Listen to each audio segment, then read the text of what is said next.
Dad, do you want to say a few words? Yeah, as you know, I'm basically thank you for my appointment. As you know, I like telling stories. I've got another one for you today. Over to you, mate. Are you like me? In your quiet moments, do you have internal voices in your head speaking to you? You know the ones. They build you up with, you can do this, yes you can. And then the other voices appear uninvited saying, you're kidding mate, you can't do this. And not only that, you'll publicly embarrass yourself trying. I think most of us have these voices. I recall them being particularly chatty when I was first diagnosed with the incurable terminal illness called MND, or motor neuron disease. When I got that diagnosis, I didn't want to believe it. I flew home from Perth to Melbourne to get another opinion, but alas, it wasn't any better. I have to admit, it was a long flight back to Perth, with plenty of time for the voices in my head to emerge. I had a little man on each shoulder, Mr. Positive and Mr. Negative. For the first half of the flight, Mr. Negative was nagging away in my left ear. This is a dismal reality, mate. You can't sugarcoat this one. You're a goner. He went on and on. Then, about halfway across the Nullarbor plain, Mr. Positive piped up. How's that conversation going with your mate?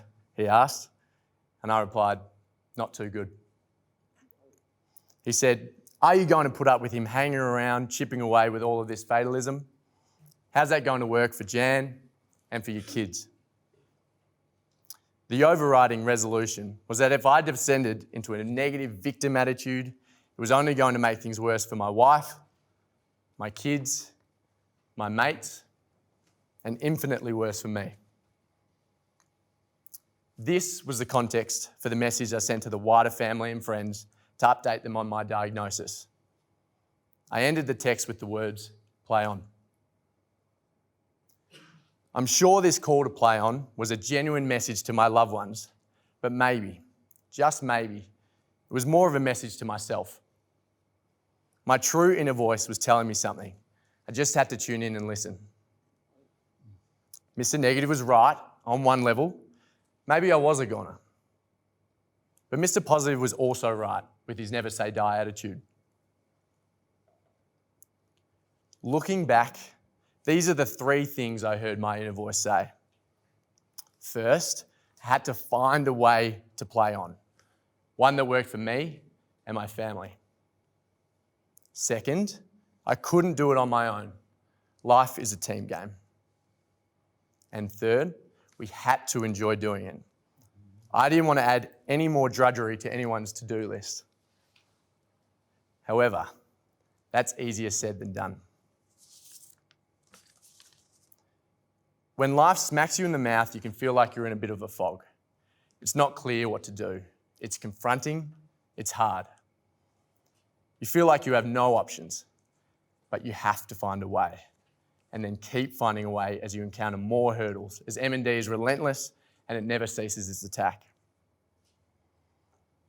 One thing I knew was this. If I couldn't find a way to get on with life, what sort of example would I be to my family and my friends? I have a motto. It's not what you say, it's what you do. So I asked myself, what can I do?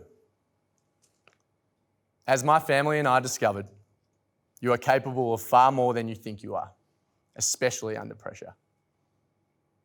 You have wells of resilience to draw on, and those wells replenish each time you dip in. The survival instinct is in your DNA as a human being. You are hardwired to find a way to not only survive, but to thrive. Eventually in time, the way to play on came to me. It's best summed up by a wise saying. If you don't like something, change it. If you can't change it, change the way you think about it. I knew I didn't like MND, the fact it was a killer, incurable. I also didn't like the fact that very few people had heard of MND. How can you beat an enemy who's invisible? As I said, if you don't like something, change it. So that's what I'll try to do. What I couldn't change, unfortunately, was that I had the disease. But I could change how I thought about it. So I decided to make the fight personal. First, I named it the Beast. If I was going down, I'd go down swinging. But who was I kidding? Me against the Beast? Really? I already knew that you can't play on successfully on your own. You need to play on with others. You of all people know that. I could always count on my family. We were all in this fight together. So together we cast a net wide and asked if others could help us. We needed to create awareness of MND and to raise funds for research. I didn't have all the answers to how we would beat the Beast or how long the fight would take, but my inner voice convinced me that if you wait until you have all the answers, you'll never play on. You'll play safe, nothing will change, and you run the risk of being stuck on the treadmill of the daily grind and of never finding out what you are capable of. Remember this: nothing changes until you do something, until you play on. And if you do something with others, you can achieve far more than when you fly solo. At FightMND, we are very clear on why we are asking for help. Sure, a key part of this fight is about giving hope to people living with MND, but this campaign is beyond today. It's about helping those who will be diagnosed tomorrow and in the future. There's another thing that mattered to me. There has to be an element of fun in what you do. You sure you want to do this? Yeah, I'm sure. Are you sure? Okay. Yeah. Bear with me.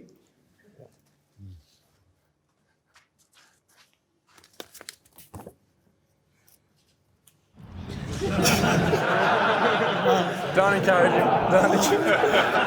Yeah, we got to laugh. We're happy that we put a lot of minutes in that arts and crafts, so it would have been filthy if we didn't get a laugh. I don't know, man. As I was saying, can I continue? Yeah. As I was saying, there has to be an element of fun in what you do. We all know how the everyday routines and drudgery sometimes sucks all the fun out of life, let alone when you have worries and anxieties. On top of that, when you have a terminal illness, life can easily become a never-ending list of medical detail and appointments. But again, my inner voice kept challenging me. How much fun are you bringing to this deal? What's your responsibility here? And are you really that much fun to be around? Remember, this is what Mr. Positive was asking me while I flew back over the Nullarbor. In those very early days, it was clear to me that play on was not just about the fight, but ensuring we created opportunities to have some fun along the way. To enjoy what we did every day and to find moments to laugh and maybe do silly things like getting people to slide into a huge tub of ice. And to always keep looking for the little wins to celebrate. You see, by having fun, we are saying defiantly up yours to the Beast. You will not defeat us.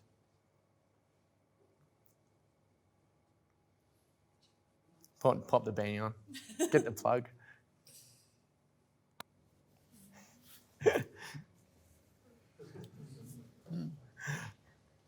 If life is a game, then I might be deep in the final quarter. Maybe even in red time. But isn't that the most important part of the game? I think so. It's when everything is on the line. So I'll keep finding a way, keep playing a role that helps our team, and making sure we have some fun while we fight on. Lastly, what's your inner voice telling you? What will you do? I know what I'll do. Until that final siren sounds, I'll keep listening to my true inner voice telling me to play on. Thank you.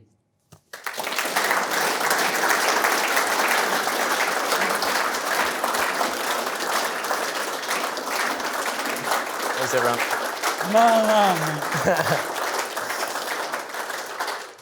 Ain't that bomb? Ain't that bomb?